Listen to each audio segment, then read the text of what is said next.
Uh, Good evening. Welcome to the June 13th, 2023 Eugene Planning Commission meeting. I'd like to call this meeting to order. My name is Tiffany Edwards, and I am not the chair of the Eugene Planning Commission, but I am filling in tonight. So to begin this evening, I'd like to call on myself for the city's land acknowledgement statement. So I'm going to read that. Since time immemorial, the Kalapuya people have been the indigenous stewards of our region, building dynamic communities, maintaining balance with the wildlife, and enacting sustainable land practices.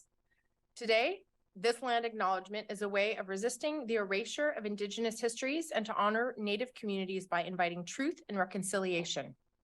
Following treaties between 1851 and 1855, Kalapuya people were dispossessed of their indigenous homeland by the United States government and forcibly removed to the Coast Reservation in Western Oregon. As we consider the impacts of colonization, we also acknowledge the strength and resiliency of the displaced indigenous people. The city of Eugene is built within the traditional homelands known as Kalapuya Ilihi. Kalapuya descendants are citizens of the Confederated Tribes of Grand Ronde Community of Oregon and the Confederated Tribes of the Siletz Indians of Oregon. They continue to make contributions in our communities here and across the lands. We express our respect for the inherent political sovereignty of all federal recognized tribal nations and indigenous people who live in the state of Oregon and across the nation. Therefore, the Planning Commission recognizes that what we will do today will affect many generations to come after us. So thank you, Commissioner Edwards. Sorry, it's in the script. Thank you to everybody joining us. This is our hybrid meeting format, and today our meeting will begin with public comment, followed by a work session on the climate-friendly and equitable communities parking code amendments. Just a few housekeeping announcements and instructions related to the meeting format that I will take care of first. Thank you for your patience while I work my way through them. Anyone wishing to join the meeting online can do so by following the meeting instructions listed on the agenda for this meeting. Planning Commission meetings can also be viewed by watching the live stream available on our website or the broadcast on Comcast Channel 21. For those who join the meeting via computer, device, or phone, your microphone, webcam, and phone are automatically muted when you enter the meeting as an attendee. If you wish to participate during the public comment portion of the meeting and have not already done so, please raise your virtual hand now to join the speaker's queue in one of two ways. For those viewing the meeting on a computer, laptop, or other device, click once on the blue hand icon. For those listening to the meeting on the phone, you can press *9. Public comment. Public comment is an opportunity for individuals to speak to the Planning Commission on any topics except for items scheduled for public hearing or public hearing items for which the record has already closed. As a reminder, your hand must be raised to be in the queue for public comment.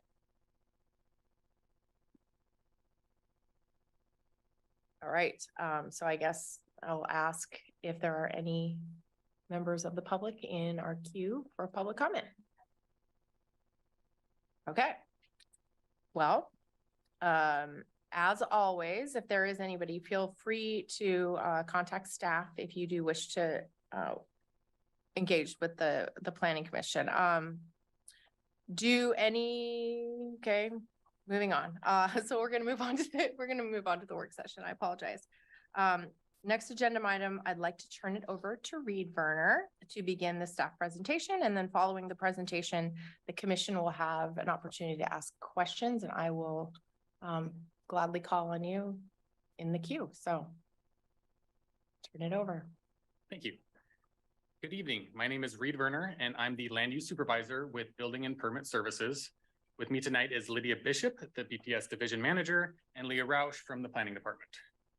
We're here tonight for a work session on the climate-friendly and equitable communities, or CFEC, parking reform land use code amendments. Here's our agenda for tonight's presentation. We're going to start with a quick refresher on the components of the state's rule changes. The focus of the presentation will be on the parking reform land use code amendments, but we'll first provide an overview of the reform options available to the city. Next, we'll provide a summary of the feedback we received from the community through our public engagement. We'll then discuss a summary of the draft land use code amendments. Excuse me.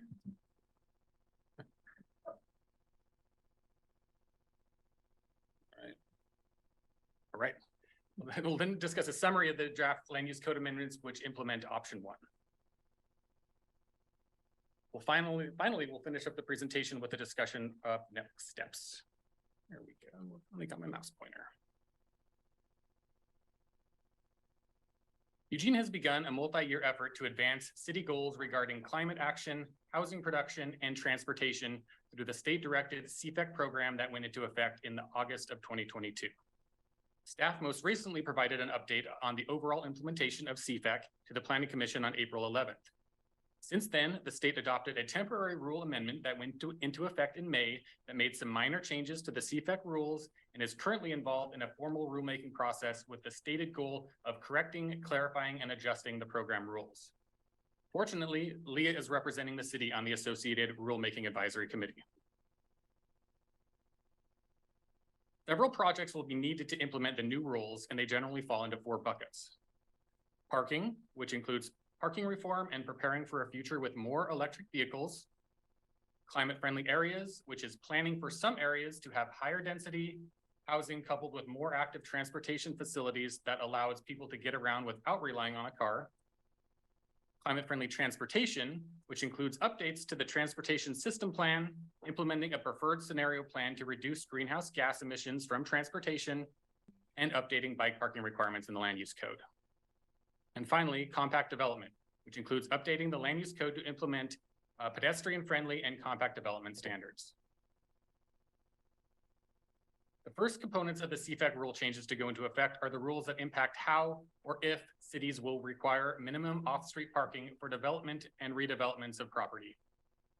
The CFEC rules went into effect on the 1st of this year. For some background, prior to the implementation of CFEC, the City of Eugene's land use code would require a number of off-street parking spaces for the development and redevelopment of properties based on specific ratios for the use type and the size of the use. The code also had rules for maximum off-street parking provided for commercial and industrial developments, which were limited to 125% of the minimum spaces required. We already had parking exempt areas in the code, like the downtown and West University areas, but in the remainder of the town, minimum off-street parking requirements were strictly enforced, which limited how owners developed their properties and posed an obstacle for many developments. Here's a rundown on the timeline for the state's required parking reform actions. I want to clarify right off the bat that these changes impact whether the city can require off-street parking, and regardless of the reforms that the city makes, property owners will still be able to build off-street parking if they choose to, or if financing or other market demands require them to build parking. The first changes kicked in automatically at the end of last year. The state rules reduced minimum parking requirements for some uses. Additionally, the rules state that the city may no longer require off-street parking for properties located within a half mile of frequent transit corridors, which we'll show a map of on the next slide. The state rules also identified a list of specific uses that are exempt from minimum parking requirements, including childcare facilities, affordable housing developments, and dwelling units smaller than 750 square feet. The new electric vehicle charging capacity rules took effect after March 31st. And those rules require that new parking spaces built for developments with 5 or more dwelling units provide EV charging conduit for 40% of the parking spaces built. Finally, by the end of this year, the city is required to adopt a land use code amendment that implements the rest of the parking reforms by choosing one of 3 options and implementing other parking regulations depending on the option chosen. Based on the limited time frame allowed by the state's rules, the proposed land use code amendment that is the subject of this work session implements option 1, which removes minimum parking requirements citywide. This does not preclude the Planning Commission from recommending a different option or the City Council from adopting a different option.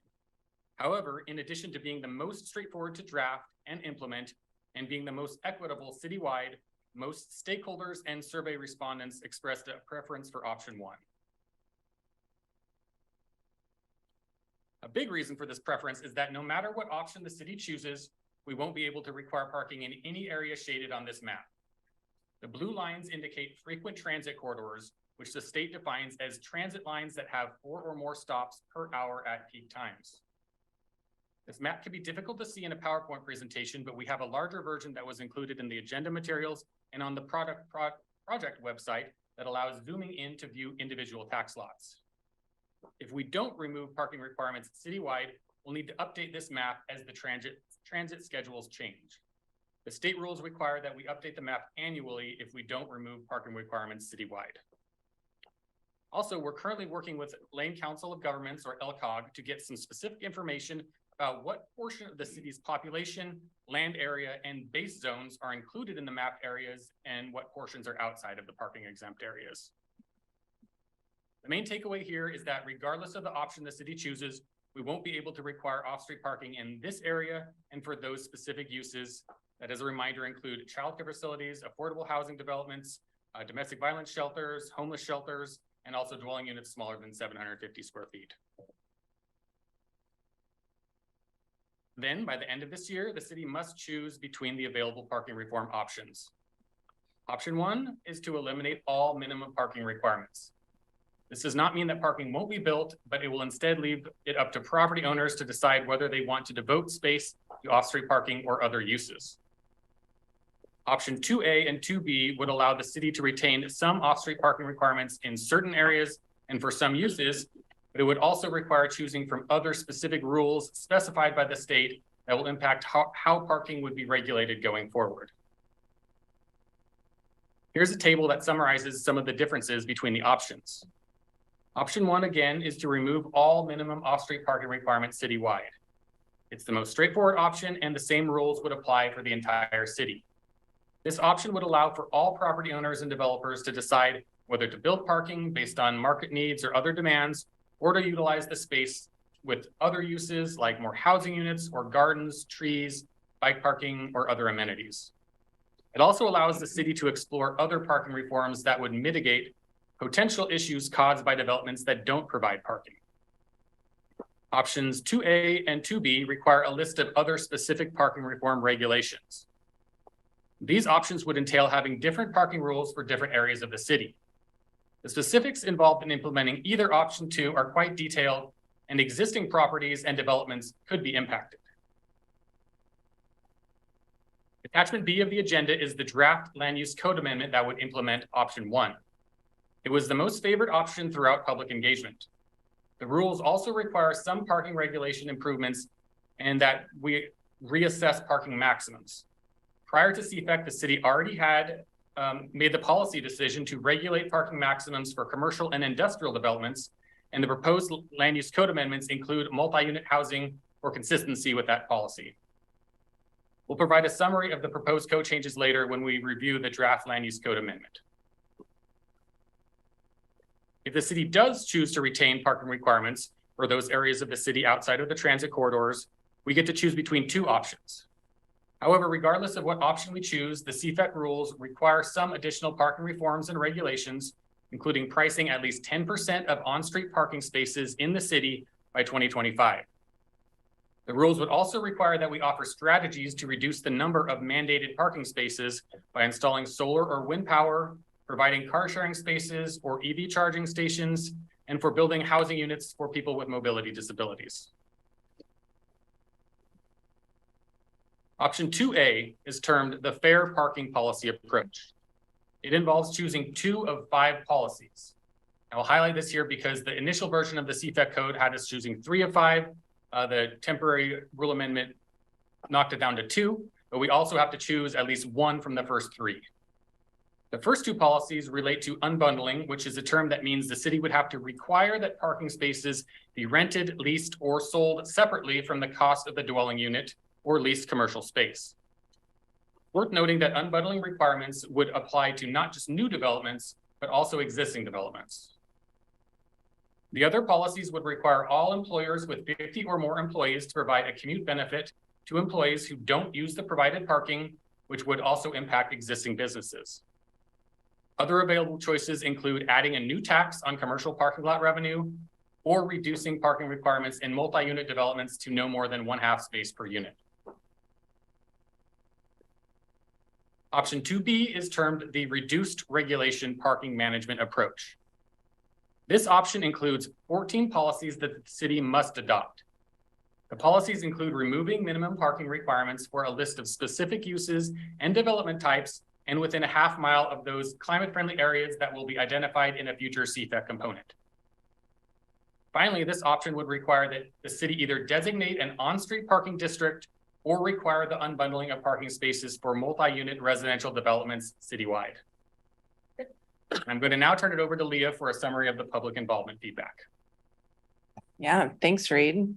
So I think as is obvious at this point, there's a lot to digest in each of these 3 options. So we knew that this was a project where we wanted to offer more opportunities for kind of thoughtful, realistic, meaningful, and inclusive public engagement than would have been achievable under our original deadline, which was, if you'll recall, June 30th of this year, so later this month.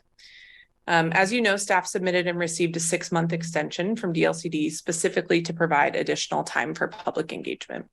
The focus of our outreach was intended to be on centering the voices of historically marginalized community groups and distributing information broadly across the community, as it will be for each of our CFEC implementation projects.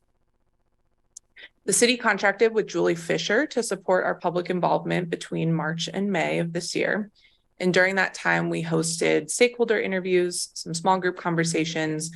We did discussions with people at 2 different tabling events, a virtual information session, and collected about 440 online survey responses. Involvement included proactive outreach to communities of color, the LGBTQ+ community, Spanish-speaking residents, people experiencing disabilities, neighborhood groups, and then folks working in affordable housing, transportation, development, and environmental interests. So what did we hear? The general public, as I'm sure you can imagine, including folks from historically marginalized community groups, had a pretty difficult time weighing option 1 and option 2. Community members did tell us that they valued reducing greenhouse gas emissions from vehicles and the increased flexibility of use of space currently dedicated to parking. People emphasized that their lives continue to depend on car travel to access their daily needs. When we got into in-person outreach, it revealed more about the opportunities and fears around the proposed changes. Our partners in housing, environmental, transportation, and development advocacy all strongly preferred option 1. They really encouraged the city to keep it simple and reduce the regulations and complexity within the code.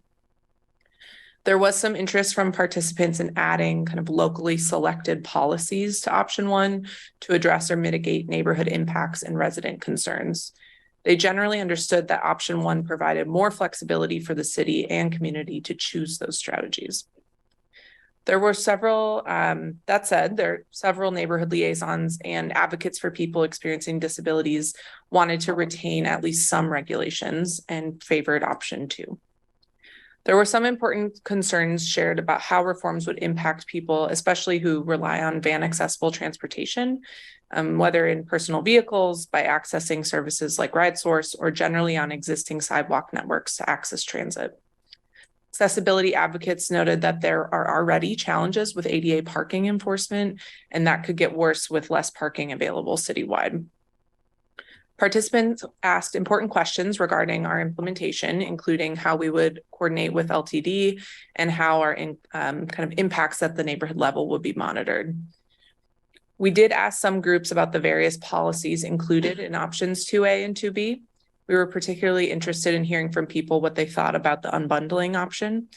While some were supportive of the idea in theory, most people voiced concern that they didn't think it would actually lead to the reduced housing costs that it's kind of intended to address.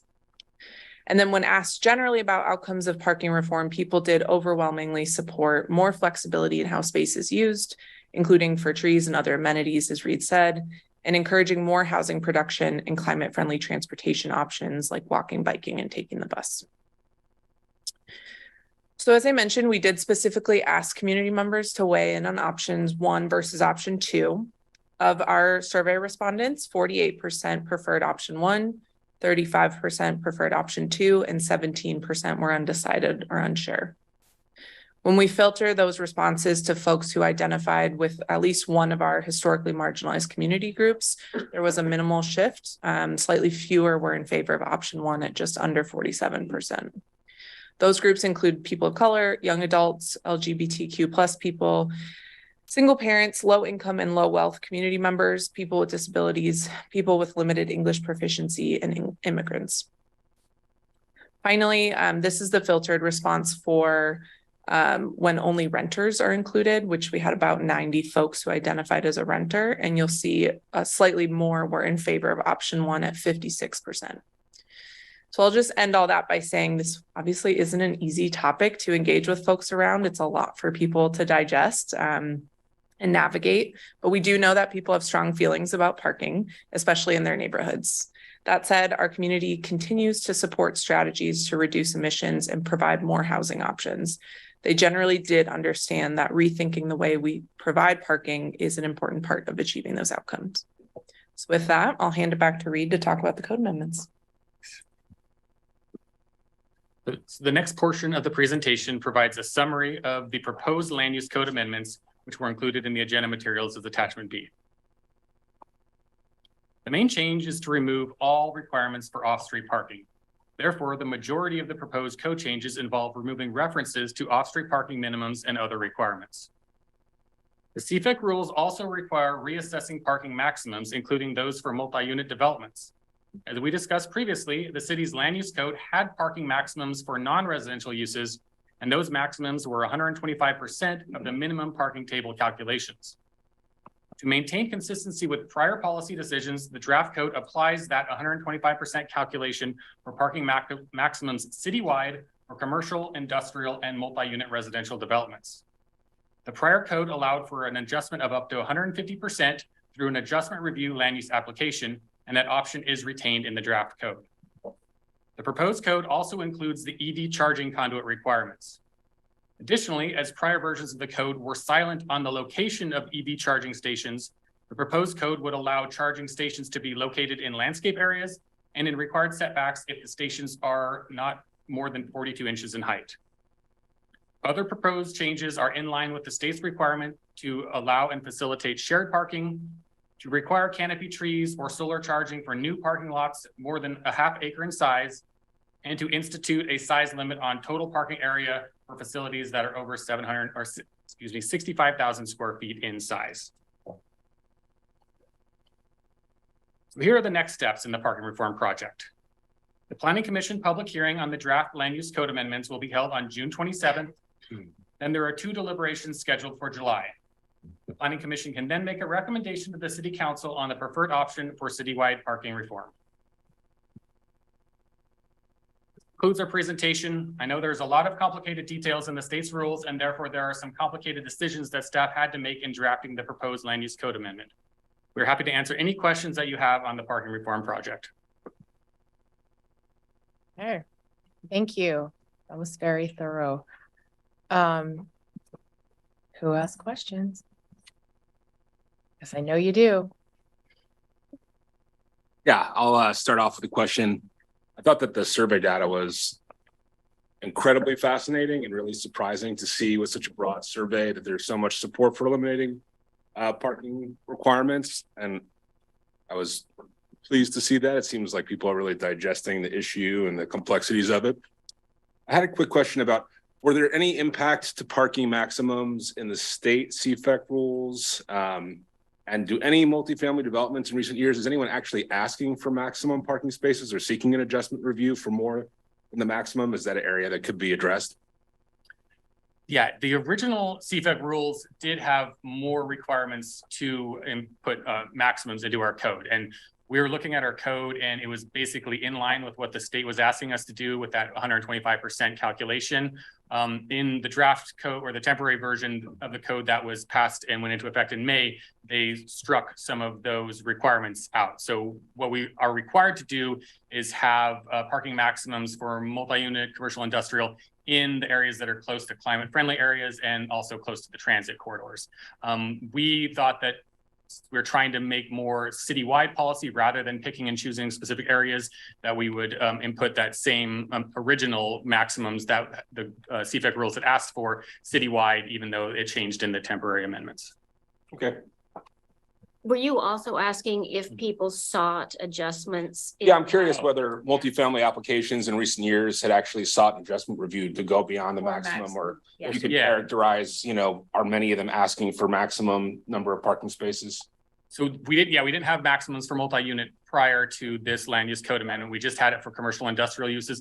There have been a couple adjustment reviews that allowed them to go up to that 150% for maximums. There was one at the VA clinic, and then also Costco did an adjustment review as well. But that wasn't in the code previously for multifamily. Correct. Right. Okay, correct. I have questions, so I'll jump in and you guys can be thinking. My question, I'm curious in the engagement, and I did participate in some of that, but I'm curious if in any of the other groups that you all were working with and surveying for mining for thoughts and input, was any conversation about the practical implications of, option 2, A or B, cost, intensity of staffing? I mean, there's establishing taxes. I'm just curious if ever there were conversations that kind of highlighted, well, if council does decide on, 2A or 2B, and these are the 3 things they pick based on public input and whatnot, this is actually the cost, or this is actually what this means. We need to add FTEs, or I'm just kind of curious if the conversations ever went beyond just, kind of like, this seems easy to do, let's just do that. Does that make sense? Sorry for my kind of weird question, but. No, that did come up pretty regularly, specifically for the unbundling, but then no one's really in favor of new taxes. And when the more we talked about it, it became pretty clear that implementing option 2A or 2B, in addition to just the complexity of figuring out how to draft the code, there's also the enforcement aspect of it. And that would be the same people that we already have enforcing our codes would have to be enforcing the unbundling, would have to be making sure that employers provide that commute benefit. And yeah, it would add an additional cost and staffing component to going forward if we choose either option 2.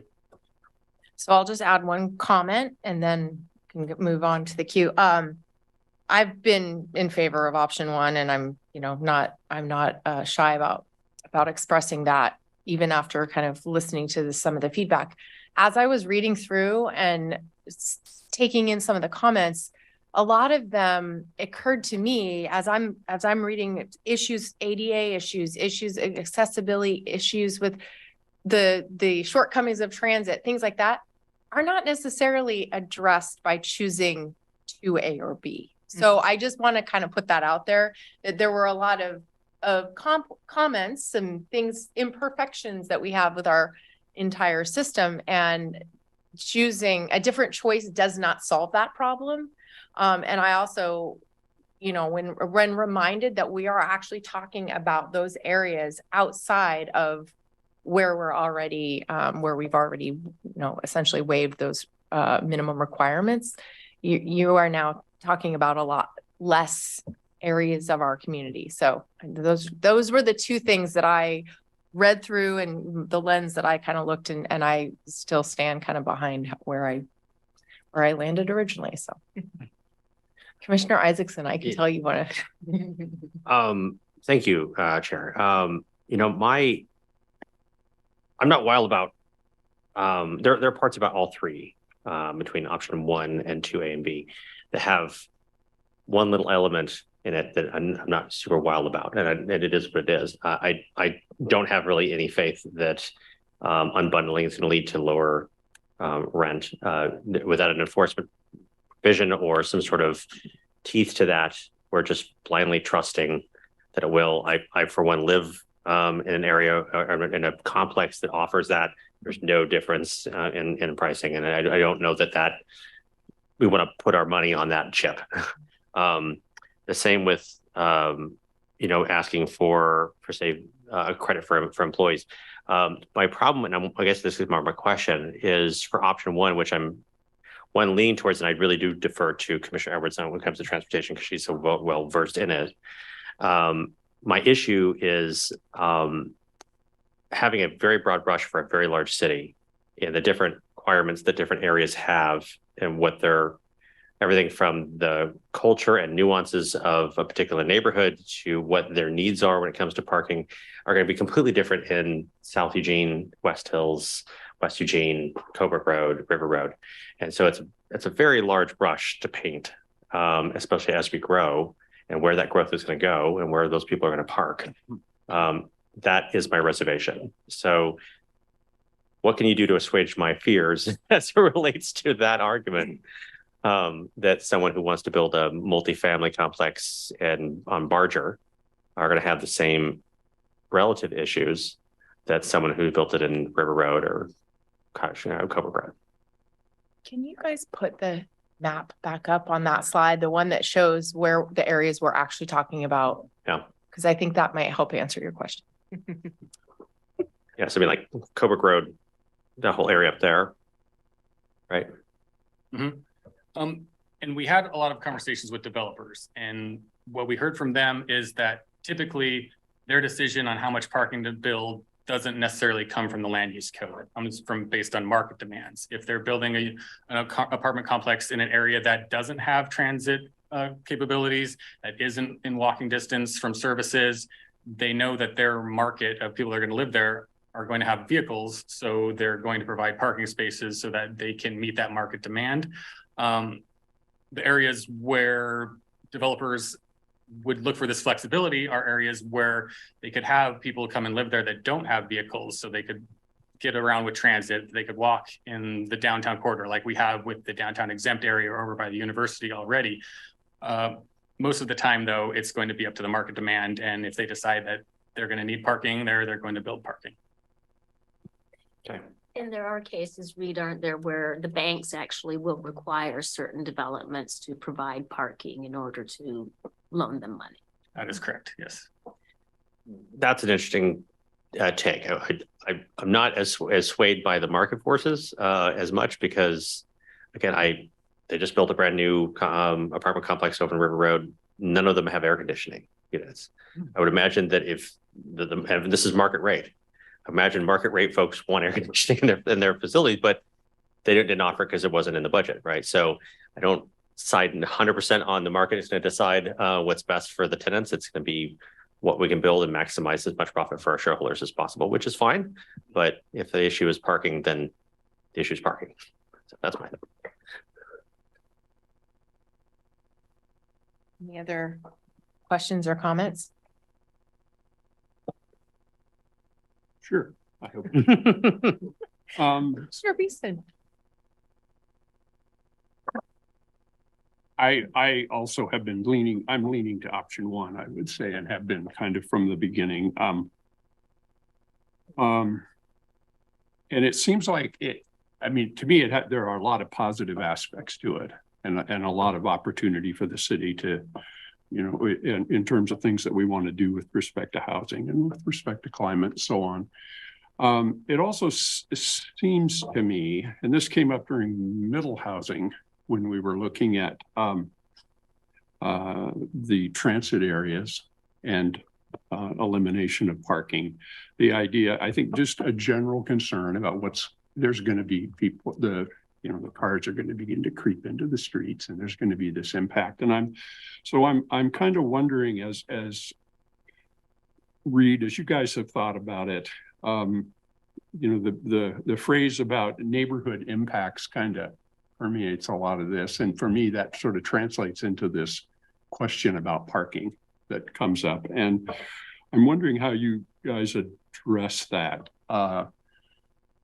Let's say for discussion purposes that option one is put into place and we go forward with that. How might those neighborhood impacts be monitored over time? Ideas about that. And as it goes on, to the extent in certain areas you begin to see issues, how might do we have any initial ideas about mitigation or that kind of thing? We have discussed, the primary strategy would be, adding more parking management areas. So areas where you would have to get a residential parking permit in order to park along the street there. If you lived in the area, you would be able to get a permit. If you were a guest, you would be limited to the 2-hour parking, similar to what we see around the university. And also, I believe there's an area around Sheldon High School that has a parking management area. We've talked with Jeff Petrie, the parking manager, about what it would look like to add additional areas of the parking management areas in town, and that is definitely feasible should specific neighborhoods see more of a burden of that overflow of parking on street. So feasible, to me, says it's something we have experience with, we could add, and it wouldn't necessarily be a significant increase in administrative oversight. And I'm also, I get, not as you're in terms of thinking about that. When you talk about that, is that areas where we have signs that say, you know, limits to 2 hours or limits to 1 hour? And so Yeah, on? exactly. That's generally what that is, right? Yeah, and there is a break-even point that if the permits are above a certain charge, and I remember this exact figure, but that then it would pay for itself. The administration and enforcement would pay for itself. Okay. Can I ask a follow-up question on that?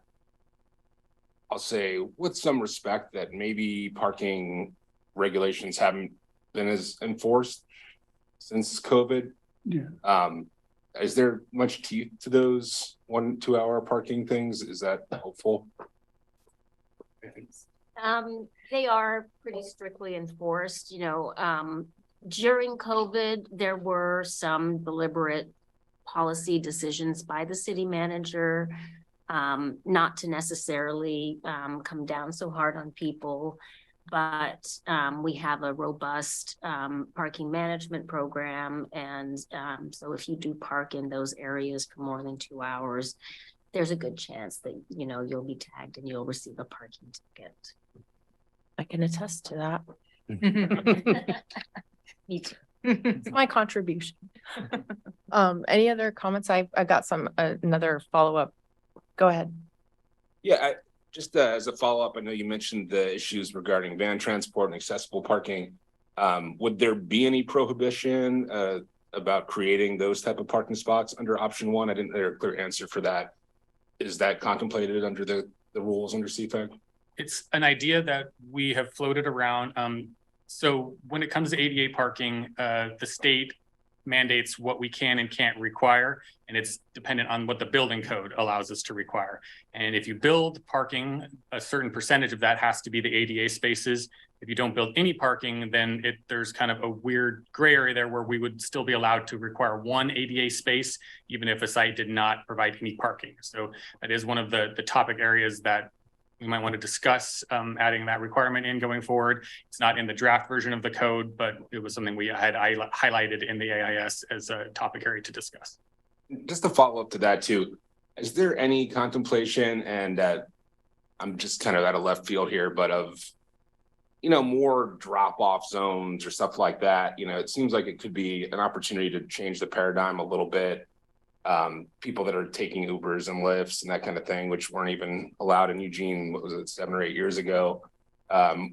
People that have the opportunity to drop their kids off or unload groceries and stuff. Is that something that could happen within the code under an option 1, or would that require a lot more work? Well, this part of it, the parking reform piece, has to do with off-street parking, so it wouldn't have anything to do with parking in the right-of-way. On the next components of CFAC, the transportation planning element is an update to our major transportation planning update, which will look at how we modify our transportation system in order to make it work better for the direction that we're wanting to go as a city. So that would be something that we could look into with additional, or the future steps of the CFAC project. I guess, I mean, would short-term parking spaces be bundled, kind of caught up in the elimination of parking spaces? Like on 15-minute spaces, stuff like that? On the street? Yeah, on the street. No, on private property. Oh, on private property. Is that all kind of, you know, swept under the same brush? Yeah, There's nothing in the land use code that would require a 50-minute space, so that would be just kind of up to that property owner to decide if they wanted to designate certain spaces just for those quick drop-offs. So that would just be up to them to decide if they wanted to continue to provide that or to use that space for something else. So it's not precluded. Yeah, it's not Yeah. precluded. Yeah, it would just be an option for the property owner to decide whether they wanted that or not. I just wanted to know, going back to the idea of drop-off areas and sort of how we use the curbside. It's another area that Jeff Petrie, our parking manager, is really interested in. So I think, as Reed said, it will be something that we can evaluate at the next stage. Okay, I want to jump in just really quick and make another comment as I just am thinking about this. You know, you looking through the options 2A and B, all of the different options, they stand to impact areas differently. So to me, the other strong reason I lean towards option 1 is just kind of the blanket equity across the city, where it's just everything.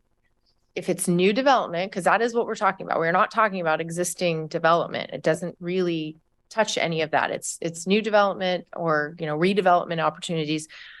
But when you start looking at the potential to like, well, why would we pick this thing? You know, the unbundling, or for example, and that seems to disproportionately impact renters, for example, versus homeowners, where, you know, you can choose. And some of these things that, you know, the repealing of mandates for all of the following, and then in addition, choose these things. It feels like there's so many little unintended consequences because there's so many little levers that you could be pulling, not realizing that you are disproportionately impacting a population that you didn't intend to. And, you know, therefore, and I do understand the pushback from the community that this is change. This is something that they are fearful of, no parking left in their neighborhoods, because that is kind of what it sounds like when you listen to some of the comments. It's a fear of something that isn't exactly what the outcome would be by waiving minimum requirements on new development.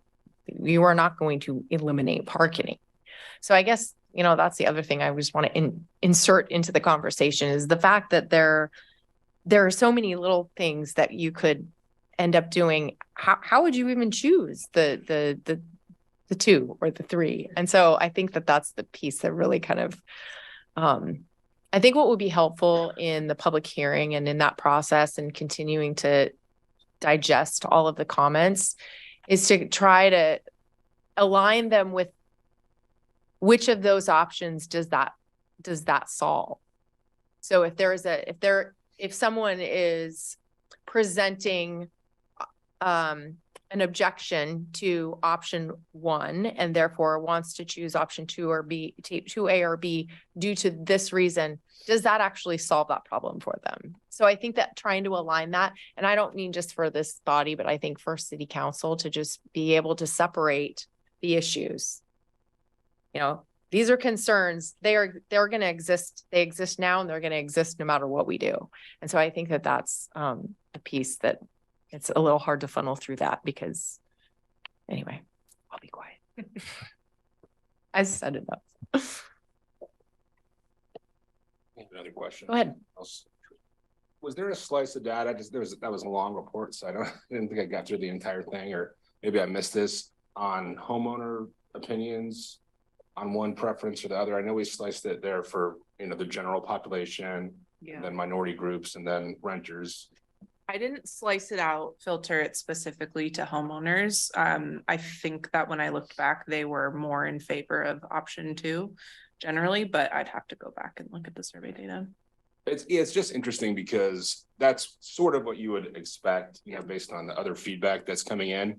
But it's interesting that homeowners, especially those in these denser residential neighborhoods, are probably the least likely to be affected, because those zones aren't going to see big apartment buildings coming in that are going to take up all of the spots in that block. It's probably more on renters who expressed a fairly strong preference for option 1 that are living in areas where, you know, the parking spaces are probably going to get gobbled up a little bit faster. People living in those transitional areas in between pure R1 residential and or a denser multifamily. So it was just interesting to see that results because I'm not sure that those parties are actually going to see the effects of it in the way that's expected. Yeah, and I think that was one of the reasons we were interested in drilling down a little bit into, you know, what is in the area that's left, because I mean, a lot of it is single family zoning, as you've mentioned, and certainly there are some commercial areas and multifamily areas, but it's predominantly single family areas that are currently unregulated. Along that line, we had a conversation with a representative from the North Eugene Neighbors Association. And as you can see, there's a big portion of that area that's outside of the transit corridor. And he said that about 2/3 of all of the properties out there have CCNRs in effect that would limit any infill anyway. So they're kind of stuck with what's out there, and they're not really going to see that additional burden because there aren't options to redevelop those properties. That's an interesting point. I live in that area. That's my neighborhood, and we have ample parking. And so that's the question that came to mind was, I know that in some of the denser areas in the community, you do see more congested streets because there is less street parking and consequently a lot more people. The street parking we tend to see is because folks are using their garages for like gyms or something like that. I mean, or their truck is too big because the truck can't fit in the garage. So I'm kind of curious if there is any, I don't want to say analysis, but just kind of understanding the remaining areas that we are talking about are much more suburban in our community. I would think that as the way they are now, the way they exist now, they're probably a lot more single family dwellings, larger lots, and a lot more on-street parking that's just there. But I could be wrong. I'm just curious if that was an observation that anybody else shares. Well, and with regards to the CCNRs, I know there's a lot of, and I think, didn't you guys look at this in middle housing, that in South Eugene, there are a lot of neighborhoods that also have CCNRs that would preclude middle housing, for instance. Right. Yeah. Okay.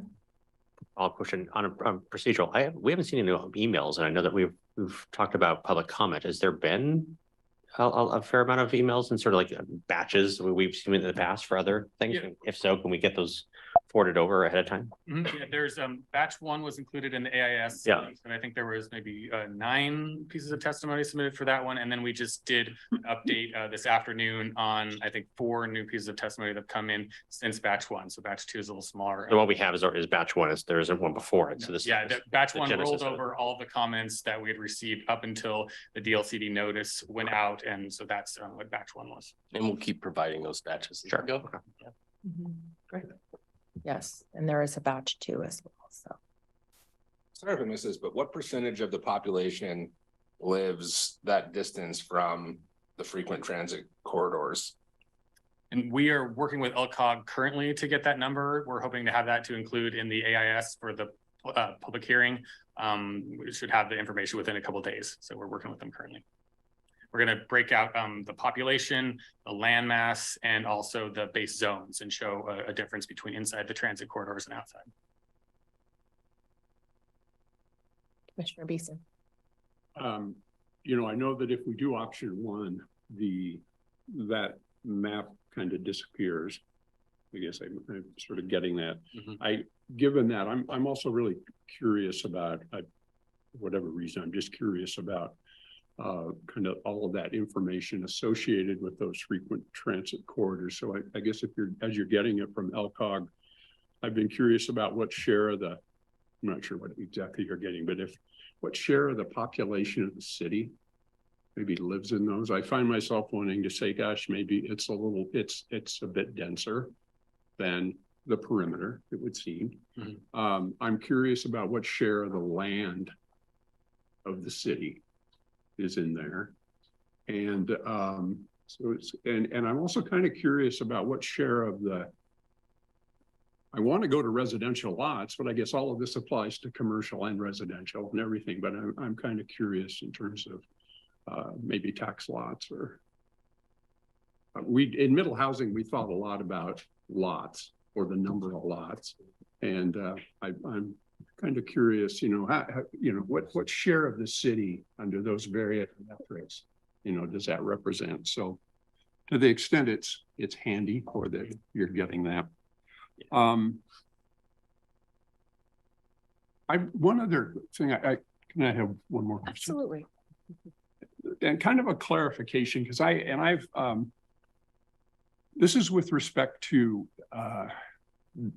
if let's say again, for purpose of discussion, option 1 goes into effect end of the year and covers the whole city. And the basic rule is the city of Eugene may not mandate parking minimums any longer in those areas for development.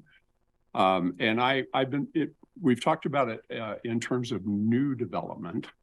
Can you talk, it seems like, I'm sounding really vague here, but if that goes into effect, for me, it feels like it's going to apply to every part of the city. And there's a substantial part where there's already existing development. So there might be mixed use development out there. There could be, multifamily development. And just can you kind of clarify that I guess people who own those types of property, whatever they may be, once this goes into effect, they would be able to make a change if they wanted to. If they had X amount of parking that was, put in under some previous code, if they were to make out proper application and so on, they could choose to, I guess, kind of free up some of that land or change the use of that land. Can you talk about that just a bit? I mean, I think it kind of covers the whole city, right? Mm-hmm. So yeah, how parking was regulated prior to CFEC is if it's a new development of a vacant lot or a redevelopment, so a change of use permit, say for instance, it's going from a retail use to a restaurant or something like that, it would be, there was a very clear table that had a ratio of how many parking spaces must be provided based on the square footage of that use. So anytime we would have a building permit or a development permit would come in, we would do a parking analysis and decide what does the table say as far as how much parking has to be required in order for this use? And so if it's a redevelopment, we would look at what's existing there, what is the new there, and then do a calculation and figure out how much parking they have to have on site. Now with CFEC, if the requirement to have off-street parking goes away, we wouldn't do that analysis anymore. They would be able to potentially take spaces that previously would have had to been required parking, and they could redevelop it with other dwelling units or other amenities based on their choosing. As a side note, option 2B also has a provision that says redevelopments. I think it's if it's less than 50% of the square footage, expansions and redevelopments, we wouldn't be able to require additional parking for those anyway. And in addition, developments or a change of uses for vacant properties. So I'm not sure if anyone is aware of the old silver screen video that's over there on Agate and 24th. That's been vacant for a long time because they don't have any space for parking on the lot. So they've just kind of been stuck and haven't been able to redevelop it, where vacant spaces, if you've been vacant for 2 or more years, we wouldn't be able to require parking for that anyway if we go through 2B. Okay. I want to ask a quick question. I did hear anecdotally this morning at a meeting, a bunch of housing folks together, that there have actually been development examples, even since the implementation of what we have currently, since the beginning of the year, that some development opportunities where it didn't pencil before because of, parking requirements and a number of other things.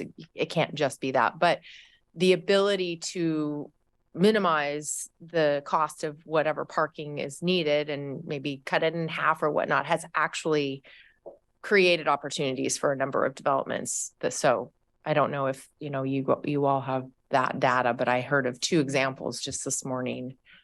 So I thought I'd mention that because I think that sort of is the whole purpose of why the waiving of parking, which can add a lot of, costs to development. And if it's not needed and is determined as such, that So there you go. Any other questions, comments? Should we move on to my next item, which would be any items from commissioners or staff? And I'll start with commissioners.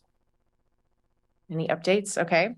What about staff? Yeah, so Update I am. from Gabe. Yeah, thank you. I'm pleased to be able to announce that Commissioners Beeson and Ramey were reappointed last night by City Council for another 4-year term. So congratulations and thanks for your service. Condolences. Sticking with it. And in terms of the upcoming schedule, just wanted to talk about a few of the dates that we have lined up. As you know, the focus of the overview tonight was on the CFAC parking reform. And the public hearing will be virtual, all virtual on June 27th. On July 11th, we are having a public hearing on the creation of a special historic zone for the Mims House in the Skinner Butte neighborhood. And then July 18th, we'll start with deliberations on the CFAC code amendments with a follow-up meeting on the same topic, be July 25th. Okay. That's all I've got. Yeah. The one on the Mims house, that's July 11th. Is that what you said? Correct. So that's the Historic Review Board. In fact, the way, so That's it's Planning actually, Commission? and so it's a type 5 review and it's a little unique in the way that our code works for the creation of a special area zone. And so it's a type 5 procedure, much like a code amendment. And so in that sense, our code requires the Planning Commission's recommendation and then a formal approval through council. So it effectively becomes an uncodified ordinance that dictates the zoning for that one property. Okay. We get all those dates in the calendar as soon as possible. Absolutely. And invite Follow up everyone. probably tomorrow with that. I think it might help. But anything else? I do. One other. Commissioner Beast? Is I don't have that calendar. Alyssa puts that out. I'm wondering about the Goshen, the Goshen proposal by the county. And last I saw it, it was sometime out in, anyway, I apologize. I don't have the date in front of me. Is it still on there and It is it is, set or is it moving around? I think it's been moving and it's partly dependent on the county, right? But so Okay. I think I'll check on that with Alyssa tomorrow. We'll give you an update with the rest of the calendar updates. Okay, thanks. That's it. That's it. Well, thank you. This meeting of the Planning Commission is now adjourned. Thank you.